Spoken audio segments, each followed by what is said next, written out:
윤석열 대통령이 거부권을 행사한 그 해병대원 특검법에 대한 이야기도 나왔습니다. 한동훈 대표는 이 문제는 보수의 입장에서 뼈아픈 이슈다라고 얘기를 하면서 조심스럽게 입을 열었는데요. 화면 함께 보겠습니다. 단순히 해병대원 특검법을 반대한다고 하면 국민들에게 진실 규명을 반대하는 것 아니냐는 오해를 살 수 있기 때문에 그래서 제3자 특검법을 제안했다라는 이야기를 했고 그 입장에 대해서는 지금도 변함은 없어 보입니다. 손희석 대변인 어떻게 좀 봐야 될까요? 이 문제가 보수의 이제 뼈아픈 이슈라고 하는 것이 전 두 가지로 해석했는데요. 네. 첫 번째는 나라를 위해서 그 헌신하다가 목숨을 잃은 젊은이의 보훈 문제인데 마치 보수가 이제 수세인 것처럼 보이는 이것이 첫 번째 뼈아픈 것이고 네.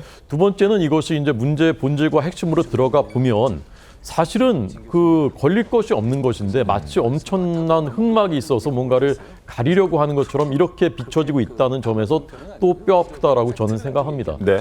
저는 그래서 결국은 이것이 아까 조금 전에 말씀하신 국민의 눈높이 이 기준에서 판단되고 결정이 될 거라고 생각해요. 네. 첫째는 공수처 수사 결과 너무 늦어지고 있는데요.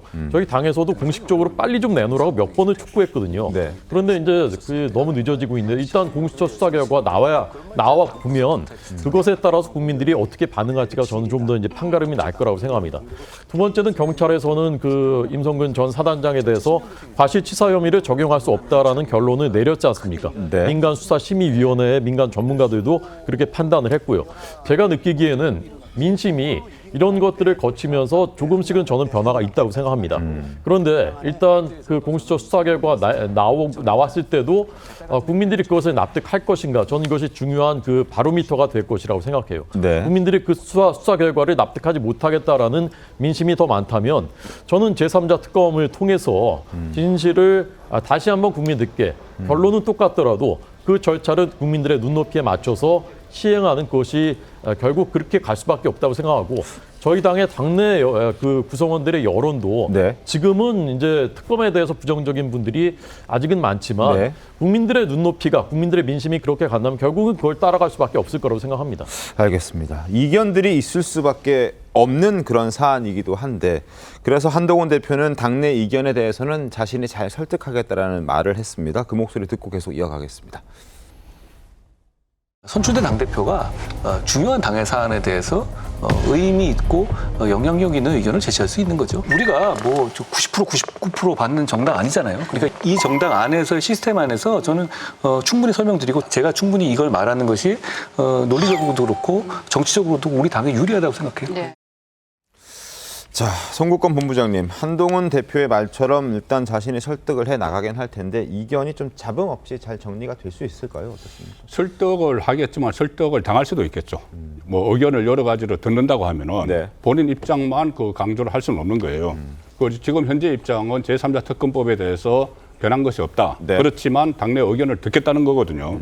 그러면 제가 볼 때는 이게 좀 상황이 상당히 변한 게 있습니다. 네. 처음에 이 제3자 특검법을 제안을 할 때는 민주당이 발의한 직후예요. 네. 두 번째 그렇죠. 특검법을 발의한 직후입니다. 그때 발의한 직후에 제3자라는 걸 내놓은 것은 일종의 절충안이었죠. 대법원이 해야 된다. 예, 대법원장이 해야 되는 절충안이었는데 그때 이재명 대표가 그거 받아들이지 않는다고 이야기를 했어요. 그리고 그거 나가서 또 표결을 하고 그다음에 거부권 행사하고 재표결까지 해서 폐기가 됐잖아요. 네. 폐기가 돼서 다시 세 번째 또 하겠다는 건데 세 번째 하고 할 때는 어떻게 보면은 이게 원점으로 돌아가는 겁니다. 이게 처음에 발의를 했을 때 그 대안으로 내놓은 것이기 때문에 그리고 그때 대표 경선 후보 때하고 지금 당 대표가 됐을 때는 좀 다를 거예요. 왜냐하면은 이게 최상병 특검법이라는 게 딱 특검법 그거 하나에 걸려 있는 문제가 아닙니다. 네. 지금 그 이재명 전 대표나 조국 그 혁신당에서 추진하는 탄핵과 다 연결이 돼 있거든요. 맞습니다. 그 윤석열 정부에 대한 탄핵을 하기 위해서 어떤 그 탄핵의 그 명분을 찾는 과정이에요.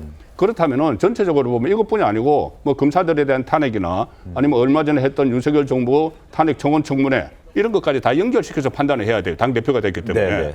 조금 전에 그 이야기한 거 두 사람이 물론 견제도 그 윤석열 대통령과 서로 견제도 하고 하겠지만은 결정적으로 윤한 이 두 사람이 같이 공동 운명체가 되는 것은 탄핵 정국이 조성이 되는 겁니다.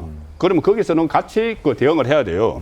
이 상황 같으면은 최상병 특검법도 여러 가지 전체적인 큰 전략 차원에서 그 정부를 지키는 전략 차원에서 그것을 판단을 해야지. 네. 이거 하나 가지고 뭐 그 전에 저 경선할 때처럼 이것을 완전히 우리가 밀어붙인다. 우리가 뭐 따로 발의를 한다. 네네. 이거는 지금 할 때가 아니죠. 알겠습니다. 민주당에서 혹시 또 다른 특검법, 더 강력한 특검법을 준비는 하고 있습니까?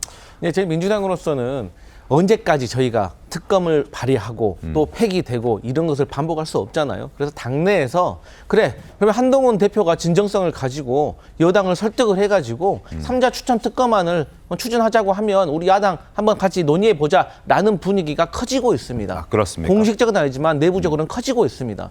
그러면 한동훈 대표는 어떻게 생각할까요? 저는 한동훈 대표의 이게 성과물이라고 생각을 해요. 이미 한동훈 대표는 삼자 특검안을 던지면서 성과를 얻었습니다. 그게 뭡니까? 재표결에서 8명의 이탈표를 막은 거예요. 그렇기 때문에 한동훈 대표는 뭐라고 말했습니까? 국민들이 궁금해하시기 때문에 그 의혹을 풀어줘야 한다라고 전당대회 내내 약속했습니다. 그렇기 때문에 저희 야당도 계속 우리의 주장만 하지 말고 한동훈 대표가 정말 특검을 발의한다면 저희가 같이 협의해서 특검을 통과하는 방식으로 해서 국민들에게 진실을 밝히고, 저는 만약에 여야가 합의해서 특검안이 통과된다면 다른 뭐 방수법이든 노란봉투법이든 또 여당에서 바라고 있는 세제 개편안이든 저는 좀 협의할 수 있는 분위기가 만들어질 거라고 생각합니다.